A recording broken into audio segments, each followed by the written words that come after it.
Hello dear students, welcome back to our YouTube channel. आज के हमारे इस वीडियो में हम चर्चा करने जा रहे हैं आदिकाल की विशेषताएं एवं साहित्यिक प्रवृत्तियों के बारे में। इससे पहले के वीडियो में हमने आदिकाल के नामकरण के बारे में चर्चा कर ली है। तो चलिए हम बिना देरी किए वीडियो को शुरू करते हैं। आदिकाल की सबसे पहली विशेषता है ऐतिहासिकता का अभाव। इस काल में सर्वाधिक राष्ट्र साहित्य रचा गया। तो क्वेश्चन बन सकता है यहाँ से कि सर्वाधिक जो राष्ट्र साहित्य है वह कौन से काल में रचा गया, तो आदिकाल में। इन ग्रंथों में तथ्य कम है, कल्पना अधिक है, यानी कल्पना की प्रधानता या कल्पना आधारित ग्रंथ लिखे गए आदिकाल में। परिणामतः अनेक भ्रांतियां उत्पन्न हुई। चारण कवियों ने अतिशयोक्ति को प्रमुखता देते हुए काल्पनिक वर्णन किए हैं। अतिशयोक्ति अर्थात बढ़ा चढ़ाकर उन्होंने अपने ग्रंथों में रचनाएं रची हैं। फिर दूसरी विशेषता है युद्ध वर्णन में सजीवता।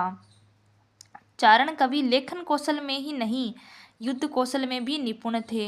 इन युद्धों के प्रसंगों में कवि की कल्पना का चमत्कार न होकर वीर हृदय के उच्छ्वासों का स्पंदन है। तीसरी विशेषता है संकुचित राष्ट्रीयता या राष्ट्रीयता की भावना का अभाव।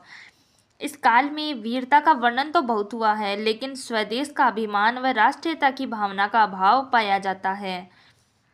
आदिकाल की चौथी विशेषता है आश्रयदाताओं की प्रशंसा।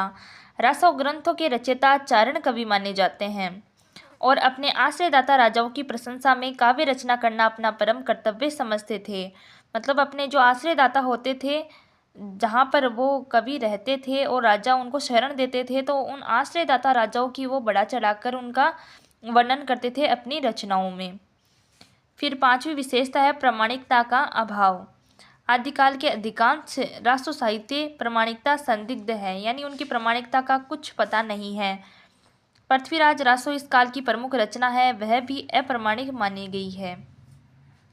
आचार्य रामचंद्र शुक्ल के अनुसार इसके अतिरिक्त और कुछ कहने की जरूरत नहीं है कि यह पूरा ग्रंथ ही वास्तव में जाली है।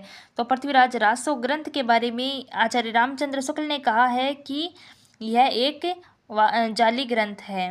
तो यह एग्जाम में क्वेश्चन भी पूछा जा सकता है, फर्स्ट ग्रेड सेकंड ग्रेड में कई बार ये पूछा गया है, तो आपको ध्यान में रखना है।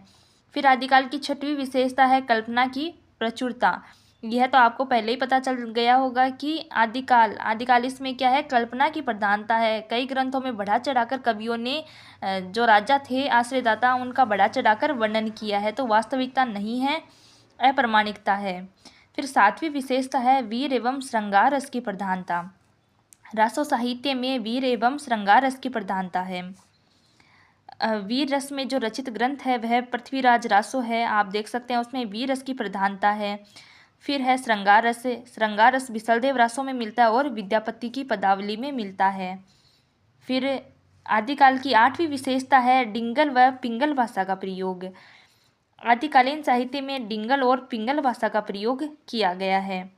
तो अब आपको बताती हूँ डिंगल और पिंगल किसे कहते हैं। वीर रस की जो रचनाएं होती है वह डिंगल में होती हैं, और डिंगल किससे बनती है, तत्कालीन अपभ्रंश और राजस्थानी भाषा जब दोनों मिलती हैं तो डिंगल बनती है। और श्रृंगार रस की जो रचना है उसे पिंगल कहते हैं। पिंगल में कौन कौन सी आती है भाषा, तत्कालीन अपभ्रंश और ब्रज भाषा, उनका मिश्रण होता है पिंगल। ठीक है, तो आज के हमारे इस वीडियो में हमने आदिकाल की विशेषता के बारे में जाना। आगे के वीडियो में हम सिद्ध साहित्य के बारे में पढ़ेंगे। और आपको वीडियो कैसा लगा कमेंट करके ज़रूर बताइएगा, और वीडियो को लाइक और चैनल को सब्सक्राइब जरूर करिए। धन्यवाद।